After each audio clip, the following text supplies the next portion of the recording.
The gunshot echoed in the distance as Catherine Hayes clutched her ticket tighter, blinking back tears that refused to stop falling. 3 days on the train had brought her to this desolate station in Wyoming Territory, 1878, but the man who'd promised to meet her future husband was nowhere to be seen. Around her, the last passengers dispersed, leaving her alone on the platform as the sun began to sink toward distant mountains, painting the sky in violent shades of orange and red that matched her growing sense of desperation.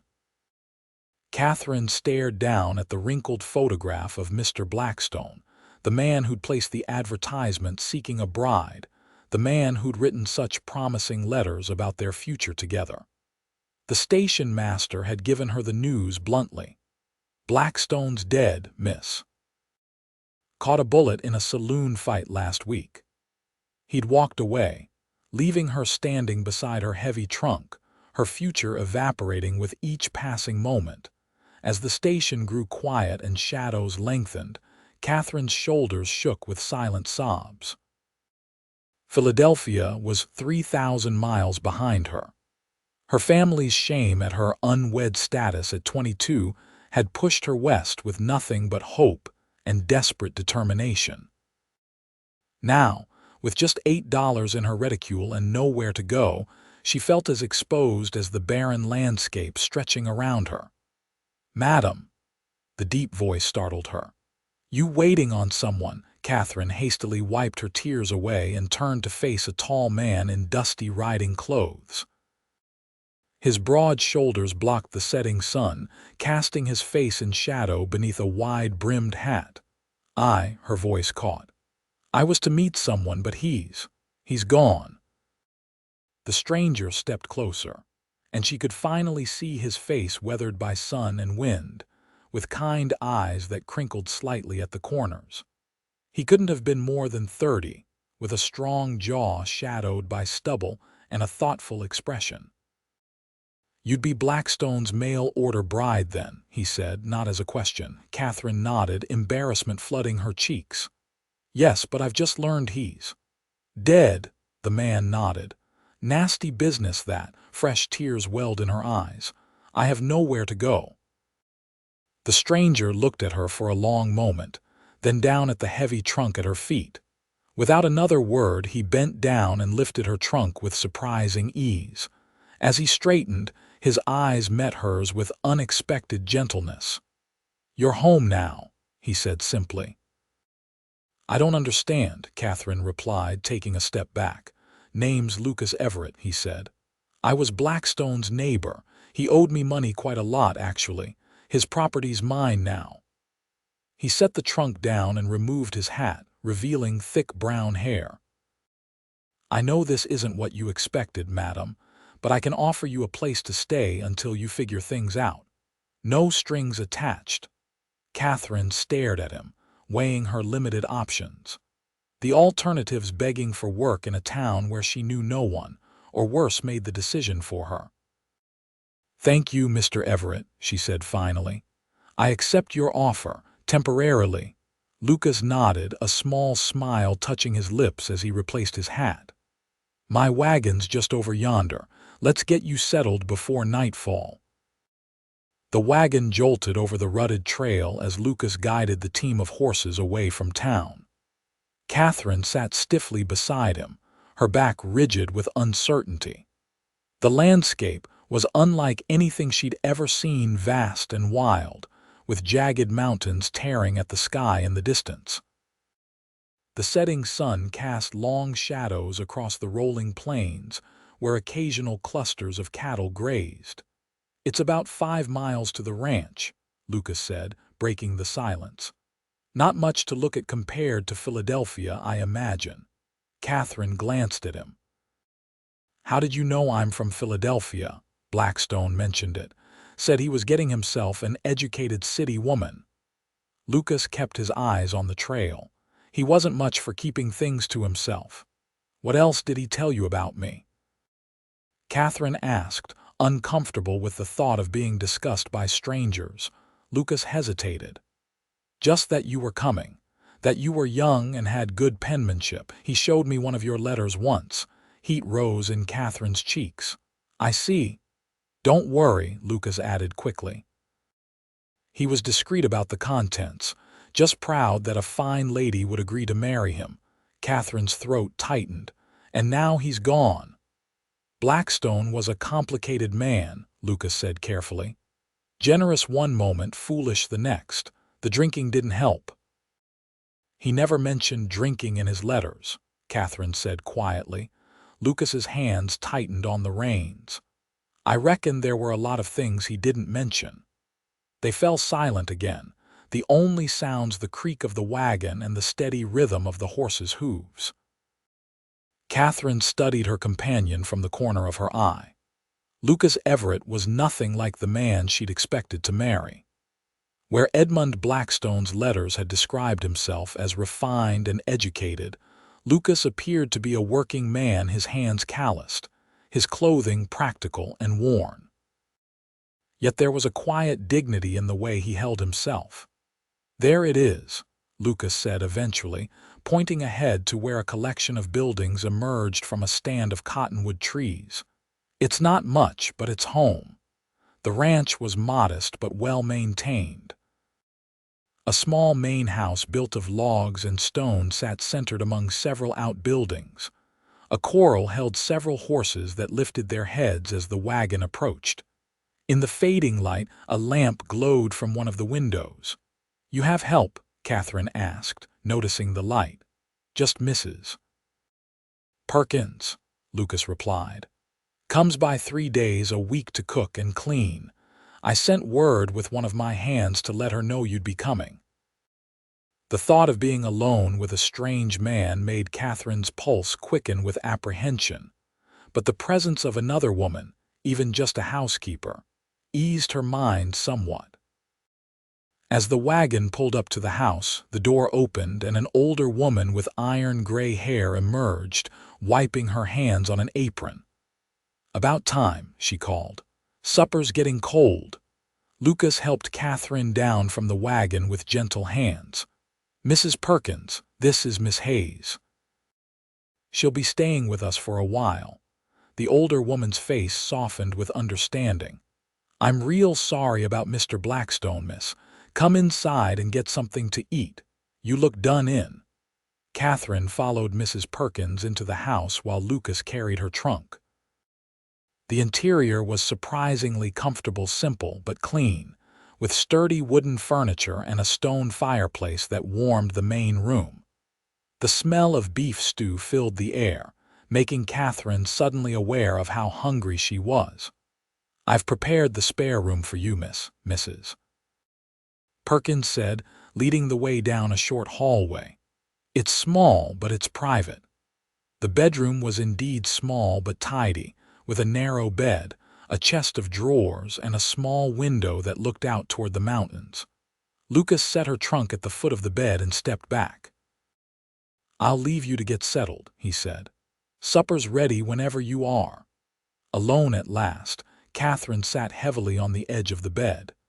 The events of the day crashed over her in waves, and she pressed her hands to her face, allowing herself a moment of pure, unguarded despair. Everything she'd planned, all her hopes for a fresh start, seemed to have vanished like morning mist. After washing her face in the basin provided, Catherine changed into a simpler dress and made her way back to the main room. Lucas and Mrs. Perkins were already seated at the table, but both rose when she entered. "Please," she said, "don't stand on ceremony for me." "No ceremony," Lucas said, holding a chair for her. "Just manners." The meal was simple but delicious beef stew with fresh bread and preserved peaches for dessert. Catherine ate carefully, conscious of her companion's eyes on her occasionally. Mrs. Perkins kept the conversation flowing with local gossip and weather predictions, requiring little from Catherine beyond polite nods. "I'll be staying in the bunkhouse tonight," Lucas said as they finished eating. "Give you more privacy." "That's not necessary," Catherine protested, though relief flickered through her. "I wouldn't want to displace you from your home." Lucas shook his head. It's no trouble. I often stay out there when we're busy with the herd. Mrs. Perkins cleared her throat. I'll be staying in the room next to yours tonight, Miss Hayes. Mr. Everett insisted for propriety's sake. Catherine looked at Lucas with new appreciation. Thank you, he nodded, a faint color touching his cheeks. Mrs. Perkins will show you around tomorrow. I've got to ride out early to check on a sick calf, but I should be back by midday. After helping with the dishes despite Mrs. Perkins' protests, Catherine retired to her room. As she unpacked her meager belongings, she came across the letters from Edmund Blackstone, promises of a comfortable home, a respectable life, a chance for companionship. She stared at them for a long moment before placing them in the drawer of the small bedside table. Sleep came fitfully that night, her dreams filled with train whistles and gunshots, and the strange, gentle eyes of Lucas Everett saying, "You're home now." Dawn broke clear and crisp over the ranch. Catherine woke to the sounds of movement, horses in the corral, men calling to each other, the clatter of pots in the kitchen. For a moment, disorientation gripped her, but then yesterday's events came flooding back. She dressed quickly in her plainest day dress and pinned her honey-brown hair into a simple knot before making her way to the kitchen. Mrs. Perkins was already at work, frying bacon and mixing biscuit dough. "Good morning, miss. Did you sleep well?" "As well as could be expected," Catherine admitted, rolling up her sleeves. "May I help?" The older woman looked surprised. "Can you cook?" "Basic things," Catherine said. "I helped our cook in Philadelphia sometimes, though my mother didn't approve." Mrs. Perkins nodded approvingly.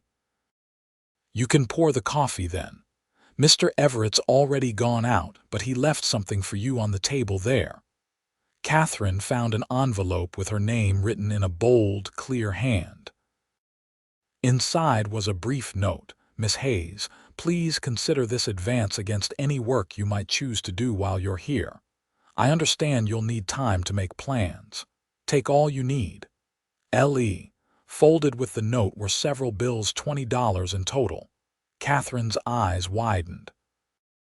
It was a generous sum, more than enough for a train ticket back east if she chose to go. "He's a good man," Mrs. Perkins said, noticing Catherine's expression. "Not one for many words, but his actions speak plain enough." "I can't accept this," Catherine said, holding up the money. "You can and you will," Mrs. Perkins replied firmly. "Lucas Everett doesn't do charity. If he gave you money, it's because he respects you'll earn it one way or another." After breakfast, Mrs. Perkins showed Catherine around the ranch. The main house was larger than it first appeared, with a study full of books that surprised Catherine. "Mr. Everett reads a great deal," Mrs. Perkins explained. "His father was a schoolteacher back east before they came west." Outside, the ranch bustled with activity. Two cowboys, Joseph and Frank, Mrs. Perkins informed her, were breaking horses in the corral. Beyond the immediate buildings lay fenced pastures where cattle grazed, and beyond that, open range stretching toward distant mountains. "How large is Mr. Everett's property?" Catherine asked. "About 2,000 acres that he owns outright," Mrs. Perkins said, "and grazing rights on another few thousand of government land. He's done well for himself, starting with almost nothing 10 years ago." "And Mr. Blackstone's property?" Mrs. Perkins's expression soured slightly. "That was a small holding, just 100 acres that adjoined Mr. Everett's land. Blackstone wasn't much for ranching, spent more time in town than working his land. That's why he kept borrowing from Mr. Everett." By midday, Catherine had helped Mrs. Perkins prepare a cold lunch and learned more about the household routines. Lucas returned as promised, dusty from riding but wearing a satisfied expression. "Calf's going to make it," he said as he washed up at the pump outside the kitchen door. "Just needed some tending." They ate on the porch, enjoying the mild spring weather. Catherine found herself studying Lucas when he wasn't looking the way his hands, though rough from work, handled things with unexpected gentleness, the thoughtful expression that crossed his face when he listened to Mrs. Perkins's chatter. "Mr. Everett," Catherine said during a lull in conversation, "I wanted to thank you for your generosity, but I can't accept this money without knowing how I might earn it." Lucas looked at her for a moment. "Can you read and write well?" "Yes, of course," she replied, surprised by the question. "My bookkeeping's a mess," he admitted, "and I've got correspondence piling up. Letters to suppliers, cattle buyers. I've been putting it off." Catherine's spirits lifted. "I worked as a secretary for my father's business for several years. I could certainly help with that." "Then that's settled," Lucas said with a small smile. "You can use the desk in the study. I'll show you the ledgers after lunch." The work gave Catherine a sense of purpose she badly needed. Lucas's bookkeeping was indeed in disarray, but the business itself appeared to be thriving. As she organized papers and updated ledgers that afternoon, she began to understand the scope of his operation, a modestly successful cattle ranch with promising potential for growth. Lucas occasionally checked on her progress, answering questions without hovering. His knowledge of the business was comprehensive, even if his record-keeping was haphazard. "This supplier in Denver has been overcharging you," Catherine pointed out, showing him a discrepancy in the invoices. Lucas leaned over her shoulder to see, his presence warm and solid behind her. "I hadn't caught that. And you're still using the old shipping rates in your calculations," she continued, trying to ignore his proximity. "They increased in January." He straightened with a rueful laugh. "I can see I've been cheating myself. Good thing you came along, Miss Hayes." That evening, after Mrs. Perkins had retired to her room, Catherine found Lucas sitting on the porch, smoking a pipe and looking at the stars. She hesitated in the doorway, unsure if she was intruding. "Join me if you like," he said, noticing her. "It's a fine night." Catherine settled into the second chair, wrapping her shawl tighter against the cooling air. The sky above was a vast expanse of stars, brighter and more numerous than she'd ever seen in Philadelphia. "I've been meaning to ask," she said after a comfortable silence. "What will happen with Mr. Blackstone's? With my situation? I should find proper accommodations in town soon." Lucas tapped his pipe against the porch railing. "No need to rush. Town's not the safest place for a woman alone." "I can't impose on your hospitality indefinitely," Catherine insisted. "It's no imposition if you're working," Lucas pointed out. "And Mrs. Perkins seems happy to have another woman around. She's been trying to civilize me for years with little success." Catherine smiled despite herself. "You seem civilized enough to me, Mr. Everett." "Lucas," he corrected gently. "If we're going to be working together, you might as well use my given name." "Then you must call me Catherine," she replied, testing the familiarity of it. He nodded, looking out at the darkness. "Catherine." The way he said her name, with careful respect, made something flutter in her chest, a feeling she quickly suppressed. Her current situation was precarious enough without complicating it with inappropriate feelings for her reluctant host. "Tell me about Philadelphia," Lucas said suddenly. "I've never been farther east than St. Louis." Catherine found herself describing her life, her father's shipping business, the crowded streets of the city, the social expectations that had ultimately driven her west.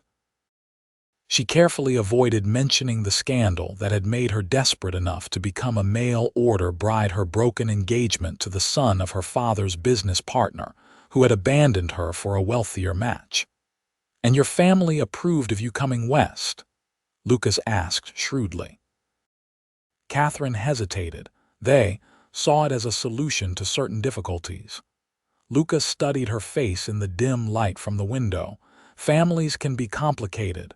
"What about yours?" she asked, eager to change the subject. "Mrs. Perkins mentioned your father was a teacher." A shadow crossed Lucas's face. "He was. He and my mother came west when I was 15, looking for a better life. They didn't find it. Cholera took them both my second year here." "I'm so sorry," Catherine said softly. Lucas shrugged, though his eyes remained sad. "It was a long time ago. I was lucky a rancher named Hollister took me in, taught me the business. When he retired to California, he helped me buy my first parcel of land." "You've built something impressive," Catherine observed. "You should be proud." "It's a living," Lucas replied modestly. "But it's lonely work sometimes." Their eyes met briefly in the darkness, and Catherine felt a current of understanding pass between them. Both adrift in their own ways, both carrying private disappointments, the moment was broken by the distant howl of a coyote. Lucas stood, tapping out his pipe. "It's getting late. I'll walk you back inside." At her door he paused. "Good night, Catherine. I'm glad you're here." Before she could respond, he'd turned and headed toward the bunkhouse, leaving her to wonder at the warmth that spread through her at his simple words. Days stretched into weeks as Catherine fell into a rhythm at the ranch. Mornings were spent helping Mrs. Perkins with household tasks, afternoons devoted to organizing Lucas's business affairs. To her surprise, she found the physical work satisfying, learning to make bread, tending the kitchen garden Mrs. Perkins had started, even helping collect eggs from the small chicken coop behind the house. Lucas was often busy with ranch work, but their evenings frequently ended with conversations on the porch, watching the sunset or the stars emerge. He loaned her books from his surprisingly extensive library, history, poetry, even novels that made her blush at their romantic elements. One afternoon in late May, Lucas found her in the study, frowning over a letter. "Problem?" he asked. Catherine sighed. "It's from the bank in town. They're asking about Mr. Blackstone's outstanding loan." Lucas's expression darkened. "I thought that was settled when I took over the property." "Apparently not," Catherine said, showing him the letter. "There's still $50 owing." Lucas ran a hand through his hair. "I'll ride into town tomorrow and sort it out." "I could come with you," Catherine suggested. "I need to buy some things and—" She hesitated. "I should see about more permanent arrangements." Something flickered in Lucas's eyes. "You're not happy here." "That's not it," she assured him quickly. "You've been more than generous, but I can't stay forever living off your charity." "It's not charity," Lucas insisted. "Your work has already saved me more than your keep." The following morning, they set out for town in the wagon. Catherine wore her best day dress, a blue calico that brought out the amber flecks in her hazel eyes, and a straw bonnet to protect her face from the sun. Lucas, too, had made an effort, wearing a clean white shirt and his least worn pair of trousers.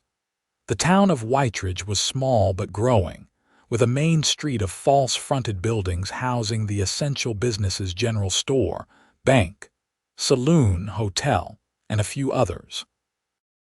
People nodded respectfully to Lucas as they passed, eyeing Catherine curiously. "The bank first," Lucas decided, helping her down from the wagon. Inside, they were shown to the manager's office, where a thin man with spectacles examined the letter Catherine had received. "Ah, yes, the Blackstone property," he said, peering at Lucas. "You've taken possession, I understand."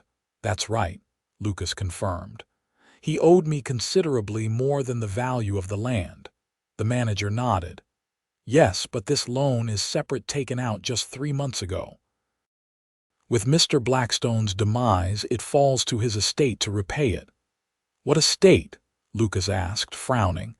The man had nothing but that small piece of land and a half-built cabin. "There is one other matter," the manager said, glancing at Catherine. Mr. Blackstone indicated he was bringing a wife from the East. If the marriage had been completed, his obligations would naturally fall to his widow.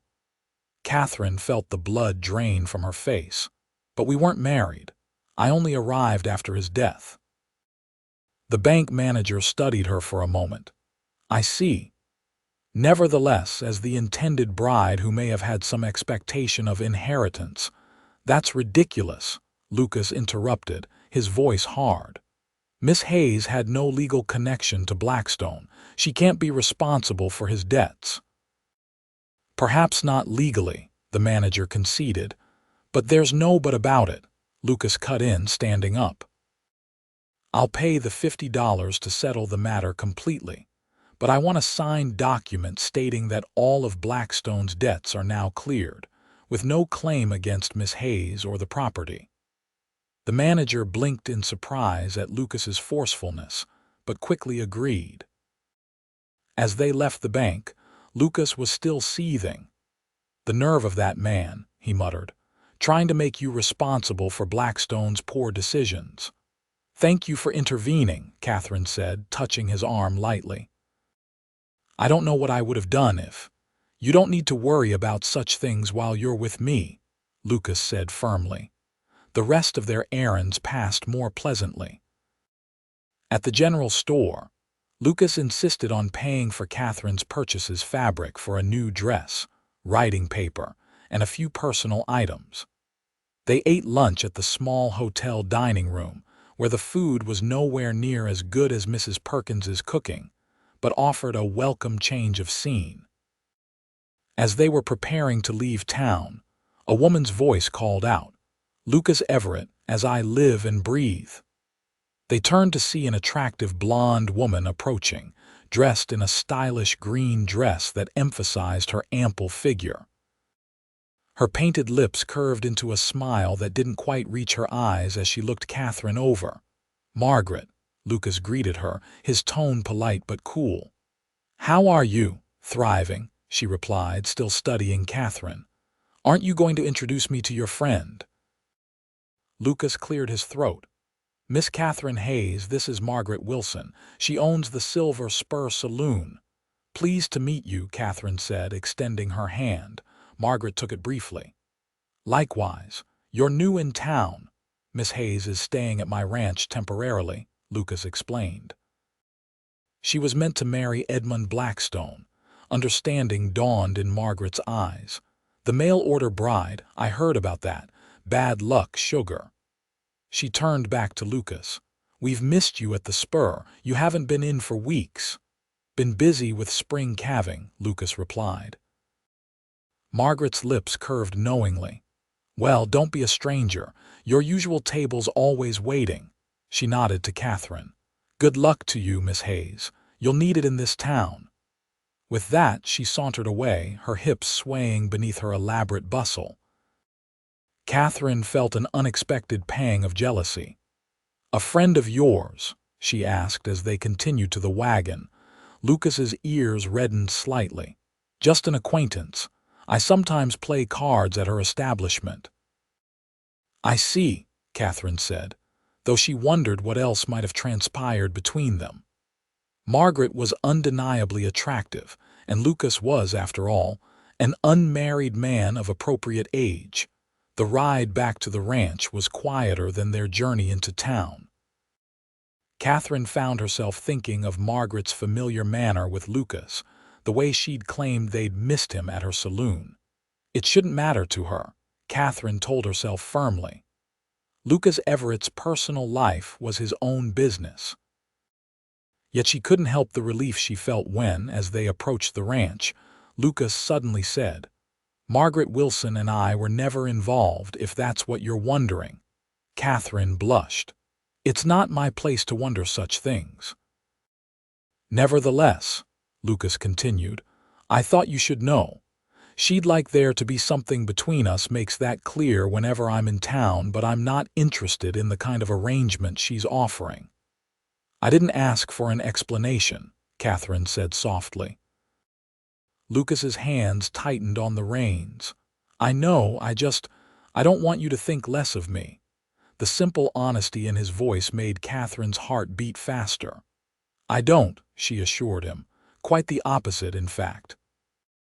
Their eyes met briefly before Lucas looked back at the road. But something had shifted between them, a new awareness that lingered as they reached the ranch and went about the evening chores. That night, as Catherine prepared for bed, she found herself thinking not of the town or the bank manager or even Margaret Wilson, but of the way Lucas had said, "I just don't want you to think less of me." As if her opinion mattered deeply to him. As if, perhaps, he was beginning to care for her as more than just a temporary employee and house guest. The thought should have alarmed her. She had come west to marry another man, after all. Yet as she drifted off to sleep, it was Lucas's face she saw, his thoughtful eyes, his rare but transformative smile, the careful way he listened when she spoke as if her words really mattered. June brought warmer weather and longer days. Catherine's duties expanded as she grew more confident around the ranch.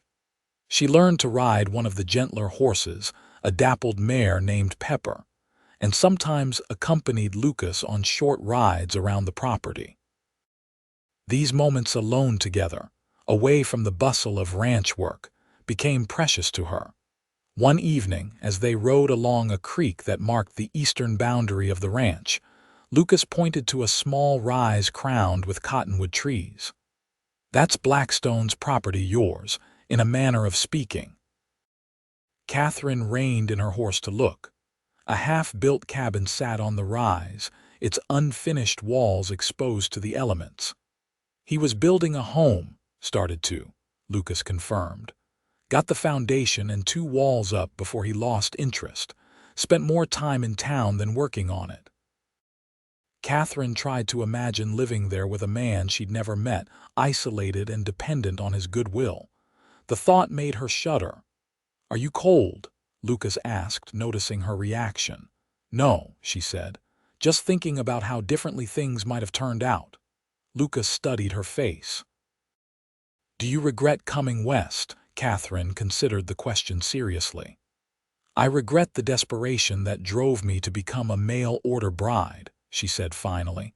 "But I don't regret where I've ended up." Something warm kindled in Lucas's eyes.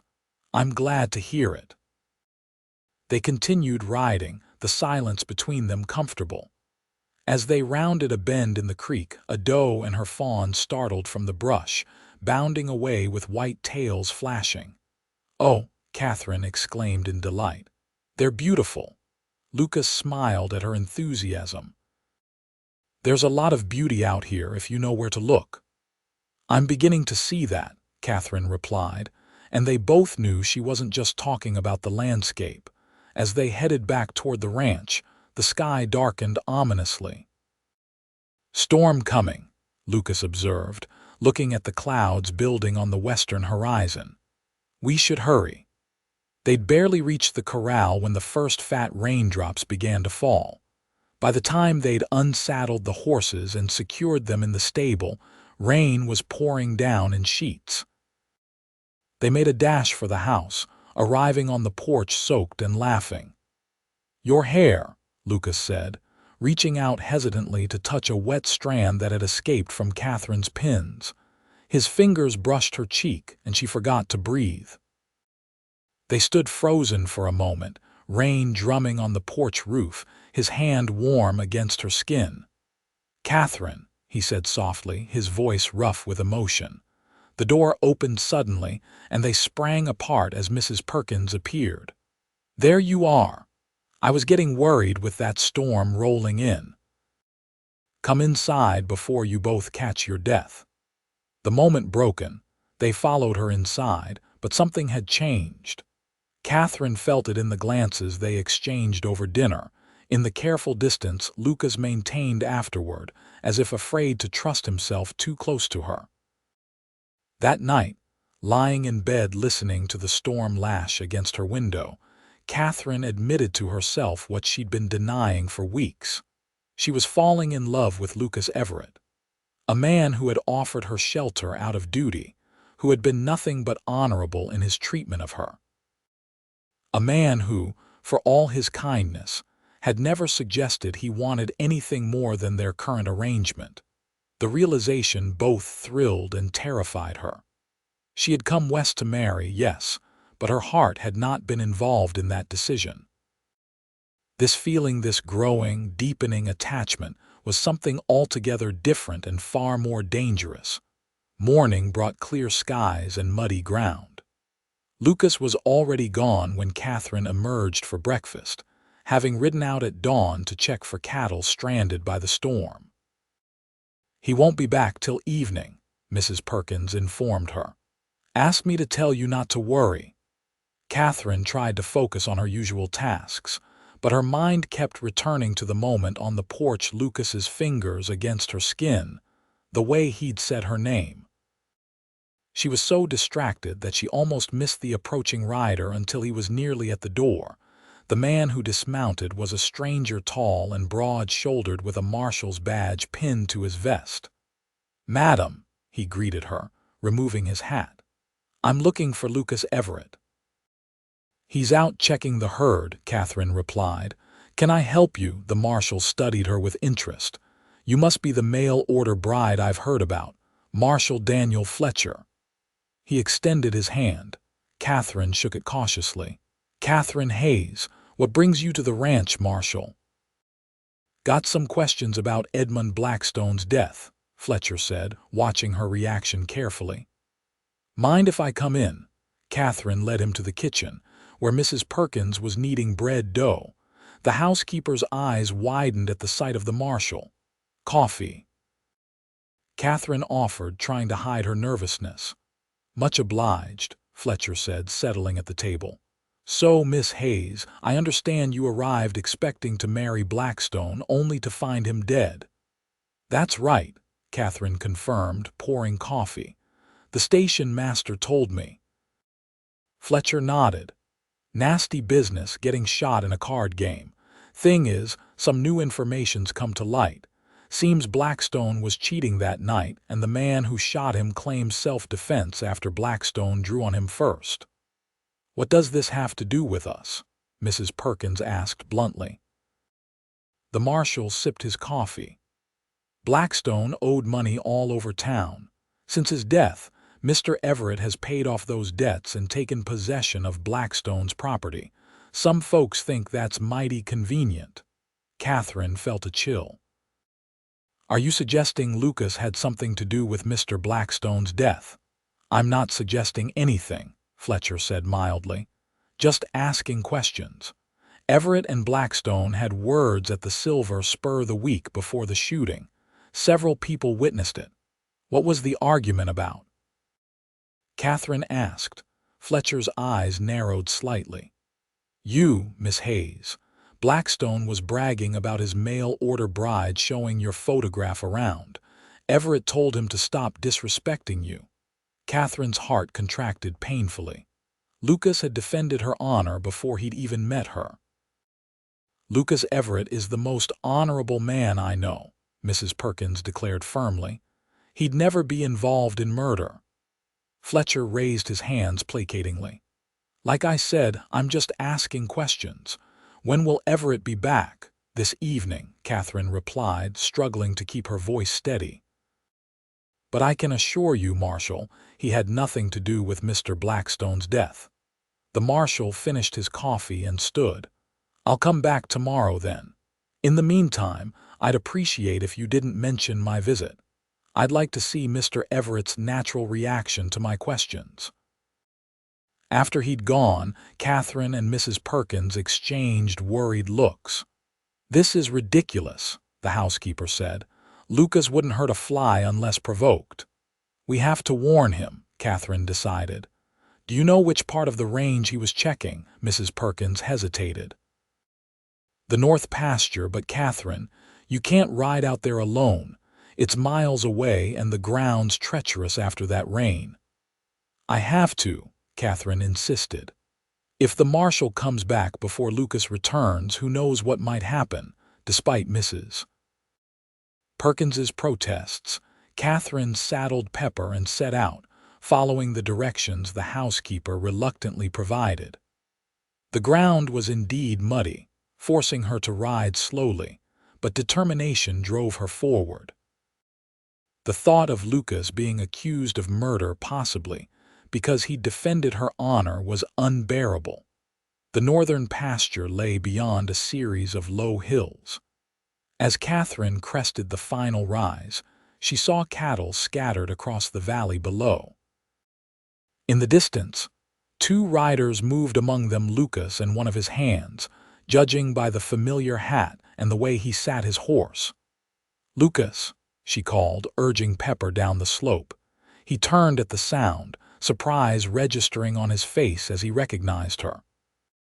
Spurring his horse, he rode to meet her, concern etched on his features.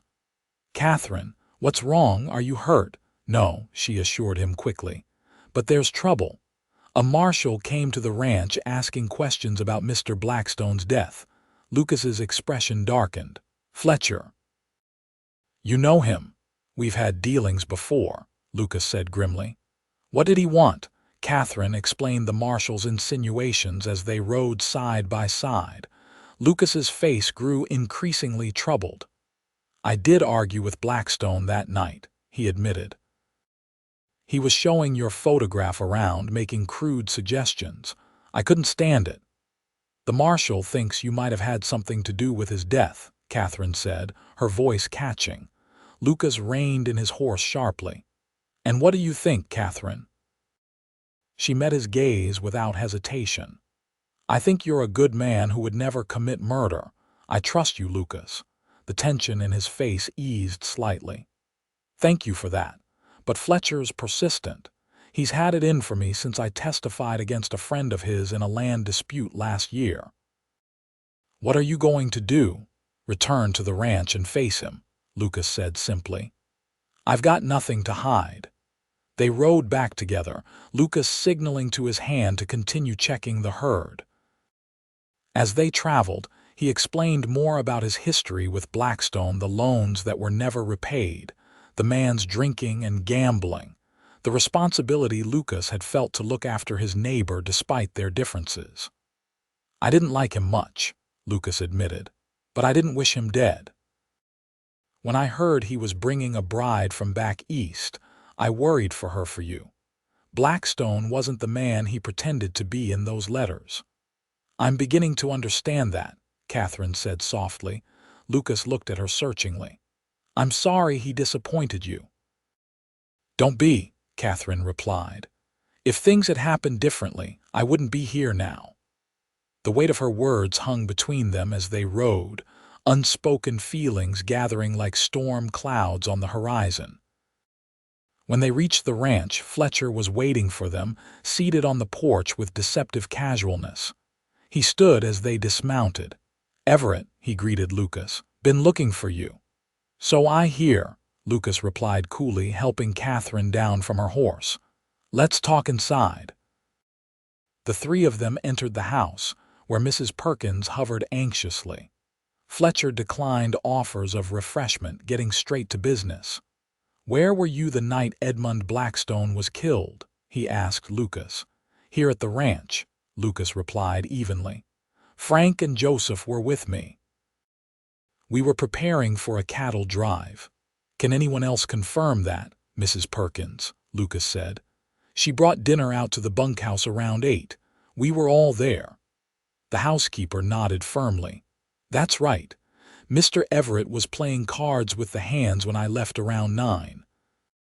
The shooting happened after 10, according to what I heard." Fletcher's eyes narrowed. "What about your argument with Blackstone at the Silver Spur?" "What about it?" Lucas countered. "I told him to stop disrespecting a lady he'd never met. That's all." "Witnesses say you threatened him," Fletcher pressed. Lucas's jaw tightened. "I told him if he continued spreading filth about his future bride, he'd answer to me. It wasn't a death threat, Marshal." Fletcher studied him for a long moment. "You benefited considerably from Blackstone's death. Got his land, settled your debts with him." "I'd have preferred he lived and paid what he owed," Lucas replied. "Taking his land was a last resort." Catherine stepped forward. "Marshal Fletcher, Mr. Everett has been nothing but honorable since I arrived. If he wanted Mr. Blackstone's land, Why would he offer me a place to stay and work? He could have simply sent me back east. Fletcher's gaze shifted to her. Perhaps he had other motivations for keeping you around, Miss Hayes. Lucas moved protectively closer to Catherine. That's enough, Fletcher. Either arrest me or leave us be. I won't have you insulting Miss Hayes in my home. The standoff stretched taut between them until Fletcher finally shrugged. I don't have enough to arrest you, Everett, but this investigation isn't closed. He put his hat back on. I'll be watching. After he'd gone, Catherine sagged with relief. Lucas guided her to a chair, his hands gentle on her shoulders. Are you all right? Just shaken, she admitted. Why would he suspect you? Politics, Mrs. Perkins supplied, bringing Catherine a cup of tea. Fletcher's in Margaret Wilson's pocket, and she's had her eye on Lucas for years. Lucas looked uncomfortable at this revelation. Margaret and I have a complicated history. Did you court her? Catherine asked, surprising herself with her boldness. No, Lucas said firmly. But she wanted me to. When I made it clear I wasn't interested in the kind of relationship she was offering, she took it badly. And now she's using Fletcher to harass you, Mrs. Perkins concluded. Lucas ran a hand through his hair. It'll blow over. They have no evidence because there's nothing to find. But Catherine wasn't so sure.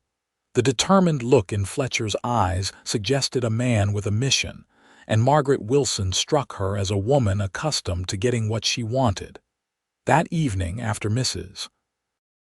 Perkins had gone home to her cottage near the ranch, Catherine found Lucas in his study examining papers with a troubled expression. What is it? She asked from the doorway. He looked up, his face softening at the sight of her. Bank notice. With the drought last year and cattle prices falling, things are tighter than I'd like. Catherine came closer, concerned. Is the ranch in danger? Not immediately, Lucas assured her, but I'll need to sell more cattle than planned this season. He set the papers aside. Don't worry. We'll manage. The casual we sent a warmth through Catherine that had nothing to do with the summer evening. She perched on the edge of the desk, closer to him than propriety strictly allowed. Thank you for defending my honor. With Mr. Blackstone, I mean.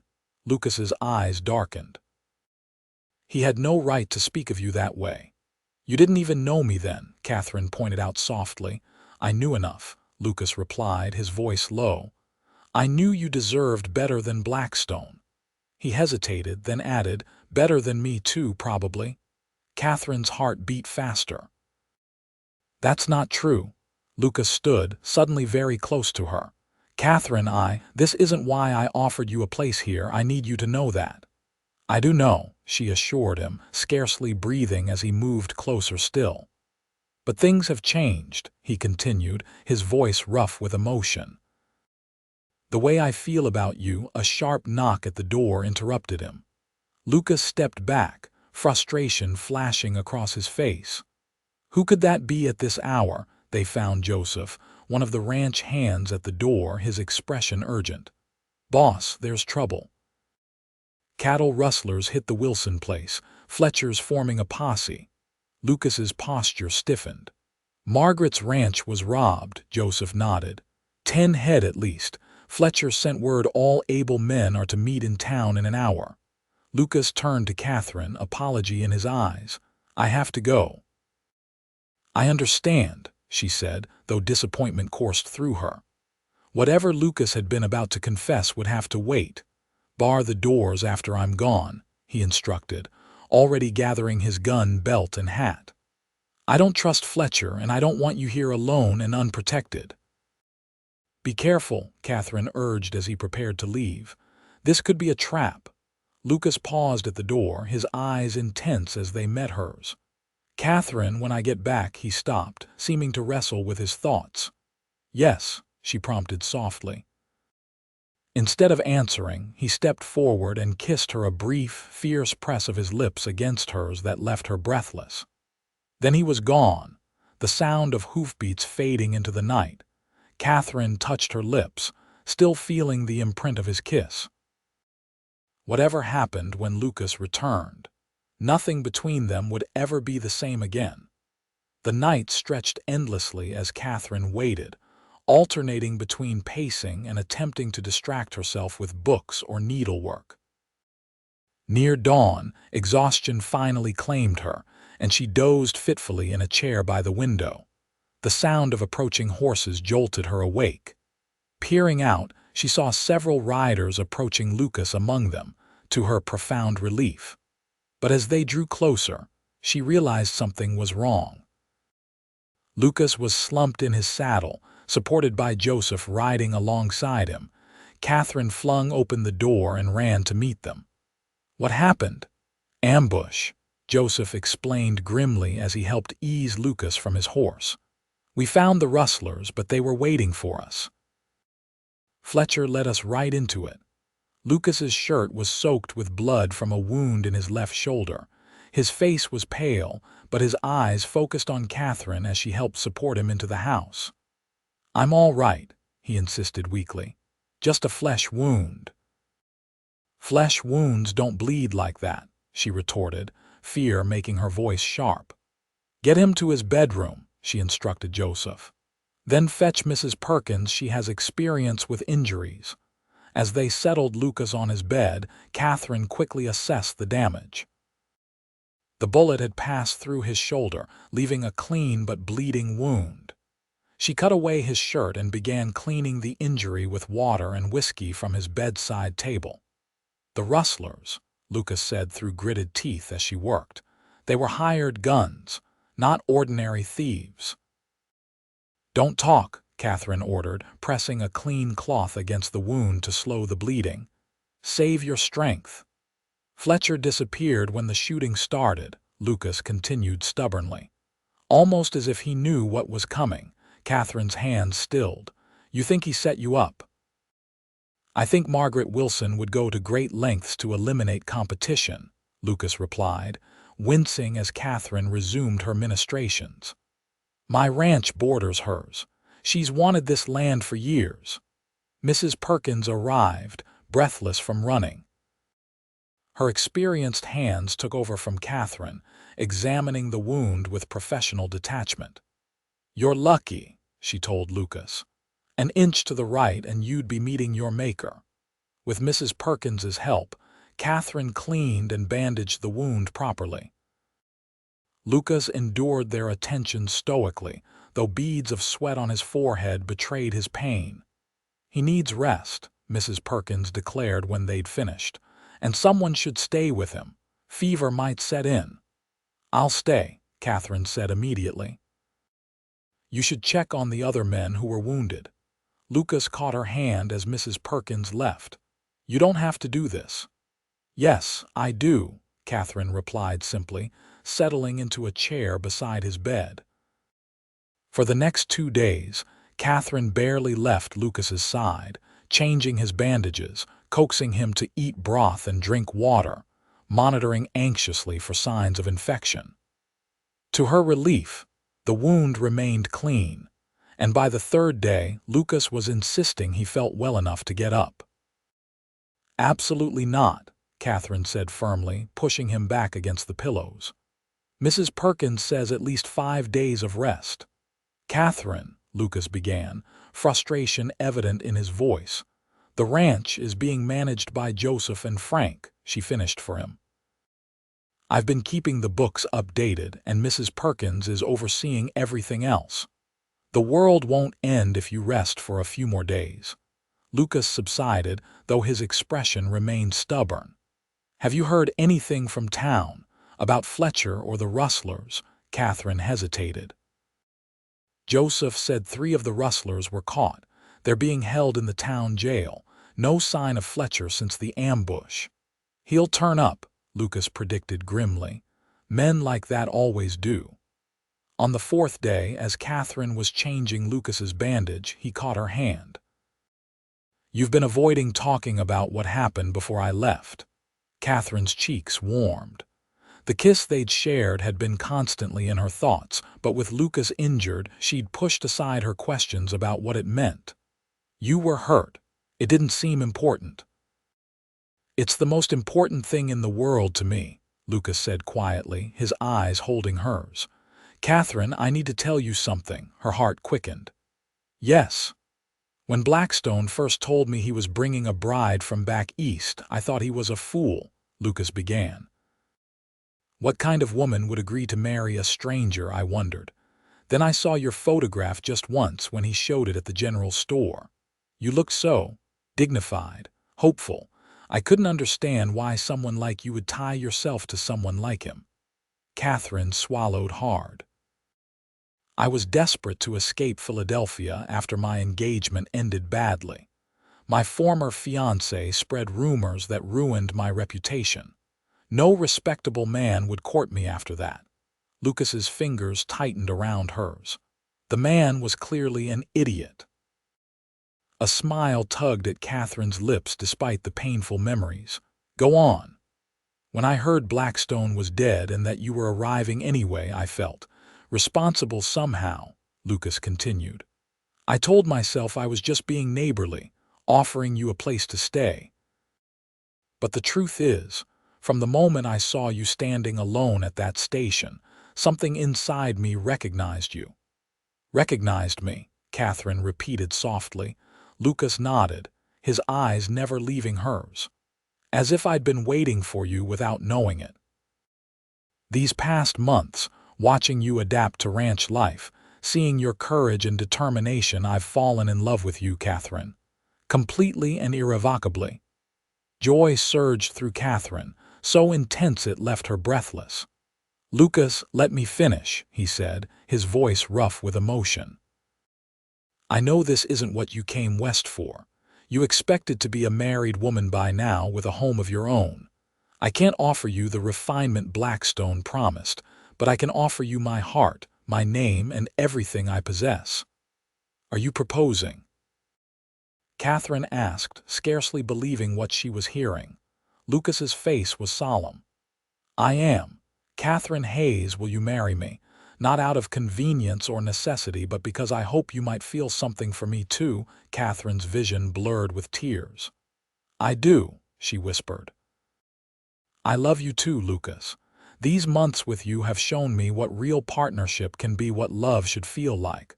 Lucas reached up to touch her face, his fingers gentle against her skin. Is that a yes?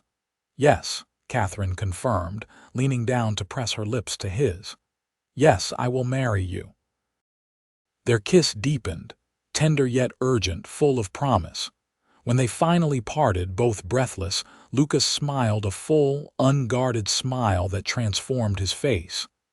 I never expected to find happiness like this. Neither did I, Catherine admitted, stroking his hair back from his forehead. When I stood crying at that station, I thought my life was over before it had truly begun. I never imagined it was just beginning. Their moment of joy was interrupted by the sound of approaching riders. Catherine moved to the window and peered out, her body tensing. It's Fletcher, she said. And Margaret Wilson is with him.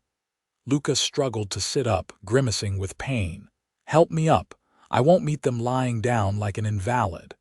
Despite her concerns, Catherine assisted him, supporting him as he made his way to a chair in the main room.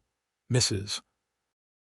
Perkins hurried in from the kitchen, her expression alarmed as she saw Lucas up and about. What are you doing out of bed? She demanded. We have company, Lucas replied grimly as a knock sounded at the door. Catherine straightened her shoulders and went to answer it. Marshal Fletcher stood on the porch, his expression unreadable. Behind him, Margaret Wilson waited, expensively dressed and clearly uncomfortable. Miss Hayes, Fletcher greeted her.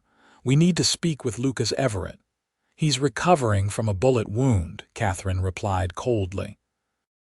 One he received while helping you pursue rustlers. Fletcher had the grace to look abashed. I know. That's part of why we're here. Catherine reluctantly stepped aside to let them enter. Lucas sat in his chair like a throne, his injured arm in a sling but his posture unbending. Fletcher, he acknowledged coolly. Margaret. Margaret Wilson stepped forward, her confidence seeming to falter under Lucas's steady gaze. "I came to apologize, Lucas." Lucas's eyebrows rose in surprise. "For what specifically?" Margaret glanced at Fletcher, who nodded encouragingly. "For everything. The rustlers, the ambush, Fletcher's investigation into Blackstone's death. It was all my doing." A heavy silence filled the room. Catherine moved to stand beside Lucas's chair, her hand resting protectively on his good shoulder. "You arranged for rustlers to steal your own cattle?" Lucas asked incredulously. Margaret nodded, unable to meet his eyes. "I wanted to ruin you. When you kept rejecting my advances, I convinced myself it was because of her." She gestured toward Catherine.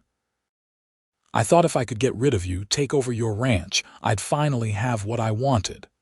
"You nearly got him killed," Catherine said, anger coloring her voice. "I never meant for anyone to get hurt," Margaret insisted. "The rustlers were just supposed to lead the posse on a chase, wear you down. The shooting wasn't part of the plan." Fletcher cleared his throat. "That's why I disappeared during the ambush. When I realized what was happening, that Margaret had set the whole thing up, I went back to town to confront her. And now you're both here out of the goodness of your hearts?" Lucas asked skeptically. "I'm here because it's the right thing to do," Fletcher replied. "The rustlers we caught confirmed everything. Margaret's facing serious charges: conspiracy, fraud, possibly attempted murder." Margaret's composure cracked. "Lucas, please, tell them you won't press charges, for old time's sake." Lucas studied her for a long moment. "There were no old times, Margaret. That was always your illusion." He sighed heavily. "But I won't press charges on one condition." "Anything," she said eagerly. "You sell your ranch and leave Wyoming Territory," Lucas said firmly. "I don't want to see your face again." Margaret paled. "My ranch is all I have." "You should have thought of that before you arranged to have men shoot at me," Lucas replied without sympathy. Fletcher shifted uncomfortably. "For what it's worth, Everett, I've resigned my badge, heading back east where I belong." "Good," Lucas said simply. After they'd gone, Lucas sagged in his chair, the confrontation having drained what little strength he had. Catherine helped him back to bed, settling him against the pillows. "You were merciful," she observed. "More than she deserved." Lucas took her hand. "Life's too short for vengeance. Besides, I have better things to focus on now, like planning a wedding." Catherine smiled, her heart full. "You should rest first, recover your strength."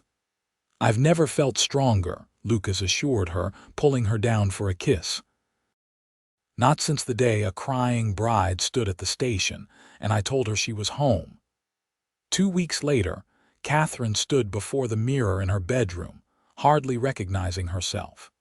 The dress she wore was simple but elegant white muslin with delicate lace trim that Mrs. Perkins had helped her sew. Her hair was arranged in soft curls, adorned with wildflowers gathered that morning. "You look beautiful," Mrs. Perkins said from the doorway, her eyes misty. "Lucas is a lucky man." "I'm the lucky one," Catherine replied, smoothing her skirts nervously. "Is everything ready?" Mrs. Perkins nodded. "The ministers arrived and the guests are gathering outside. It's a perfect day for a wedding." They decided on a simple ceremony at the ranch, with only a few neighbors and the ranch hands in attendance. Margaret Wilson had kept her word, selling her property to a cattle company from Denver and departing on the eastbound train 3 days earlier. Fletcher had gone the day before.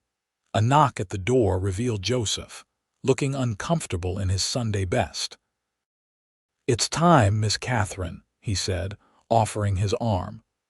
"Boss asked me to escort you, seeing as your family couldn't be here." Catherine had written to her parents about the wedding, but their response had been predictably cold, a brief note expressing surprise at her hasty decision, and regrets that they couldn't possibly travel so far west.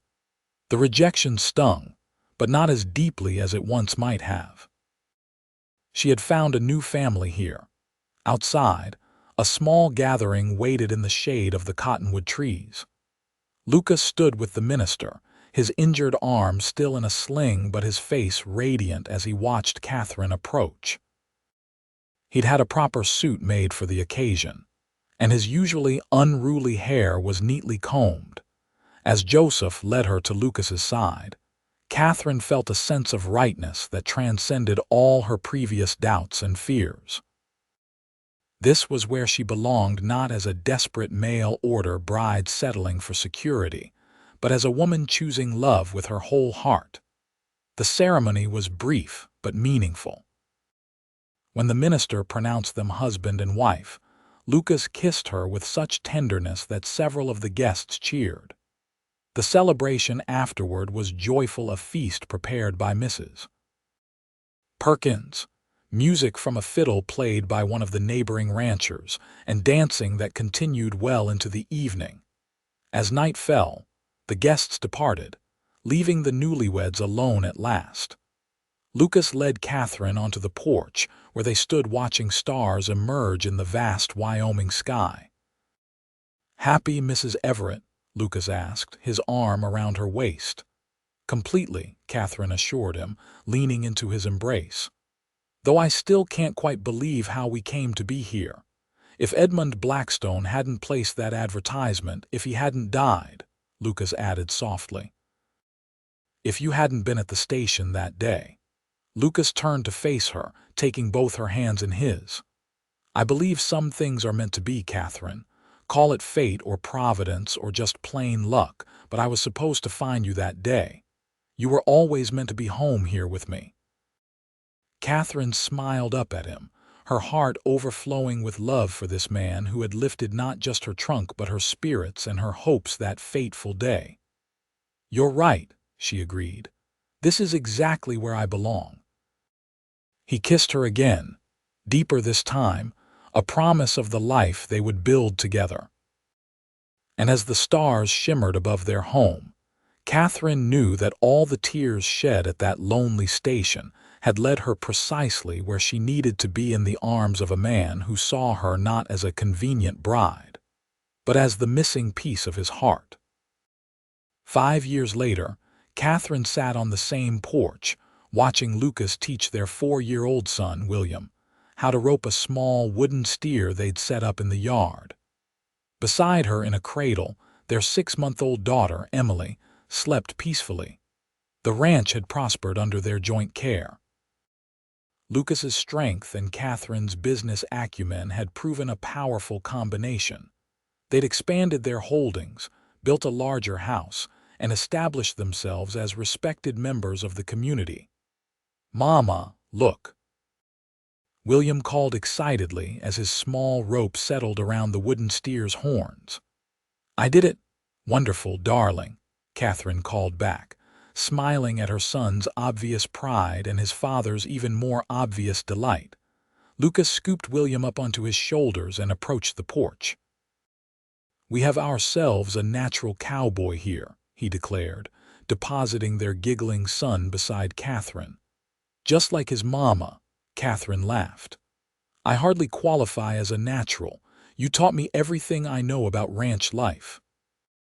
"And you've surpassed the teacher," Lucas replied, dropping a kiss on her forehead before checking on their sleeping daughter. "She looks just like you." "With your stubborn chin," Catherine observed fondly. A rider approached in the distance, and Lucas straightened, shading his eyes. "That'll be the mail," he said. "Maybe we'll finally hear about that cattle contract." The contract to supply beef to the growing railroad workforce would be their largest business opportunity yet. Catherine held her breath as Lucas went to meet the rider and collect their correspondence. When he returned, his face was split with a wide grin. "We got it," he announced, waving the letter. "The best terms we could have hoped for." Catherine rose to embrace him, mindful of not waking Emily. "I knew you could do it." "We did it," Lucas corrected, holding her close. "Together like everything else." William tugged at his father's pants leg. "Can I have a real rope now, Pa? A big one like yours?" Lucas laughed, ruffling his son's hair. "When you're a bit taller, partner. For now, let's start with how to care for horses. Want to help me groom Pepper?" "Yes," William exclaimed, already racing toward the stable. "Don't run," Catherine called after him automatically, though she knew it was futile. Their son had inherited both her determination and Lucas's energy, a combination that kept them constantly on their toes. Lucas lingered a moment longer, his arm around Catherine's waist. "Did you ever imagine this would be your life, that day at the station?" Catherine leaned into him, watching their son's retreating figure and feeling the solid weight of their daughter in the cradle beside them. "Never," she admitted. "I was just hoping to survive." "And now?" Lucas asked, his voice softening as it always did when they spoke of their beginning. "Now I know this was always where I belonged," Catherine replied, tilting her face up to his. "You were right when you said I was home. I just didn't understand then what home really meant." "And what does it mean?" Lucas asked, his eyes warm with love. Catherine smiled, her heart as full as the life they'd built together. "It means you," she said simply. "You and our children and this land. Everything I never knew I wanted until I found it." Lucas kissed her then, a kiss as sweet and promising as the first they'd shared. And as Emily stirred in her cradle and William called impatiently from the stable, Catherine knew with absolute certainty that her tears at that distant station had been her last. For in Lucas's arms, she had found not just a home, but a happiness beyond anything she could have imagined when she traveled west as a mail-order bride with nothing but hope and desperation to sustain her.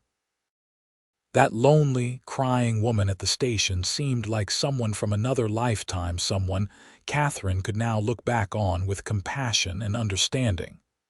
For that woman had led her here, to this perfect moment, to this perfect love, and for that she would be forever grateful.